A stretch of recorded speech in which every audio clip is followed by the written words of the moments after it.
अस्सलाम वालेकुम नाजरीन, एक धमाकेदार खबर। मिस्र में दौरान परवास त्यारे में खातून मुसाफिर ने एक सेहतमंद बच्चे को जन्म दे दिया।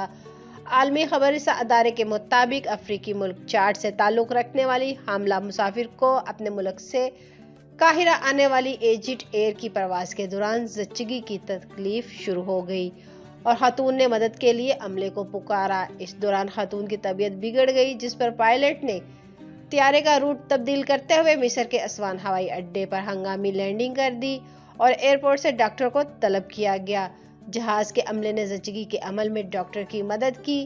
खातून मुसाफिर ने त्यारे में ही बच्चे को जन्म दिया, जिसके बाद त्यारा दोबारा अपनी मंजिल काहिरा के लिए रवाना हो गया। मिस्र की फजाई कंपनी ने त्यारे में जन्म लेने वाले बच्चे के लिए तोहफे का ऐलान किया है। तो नाज़रीन, इस वीडियो को लेकर आपकी क्या राय है? अपनी कीमती राय का इज़हार नीचे कमेंट सेक्शन में ज़रूर करिएगा।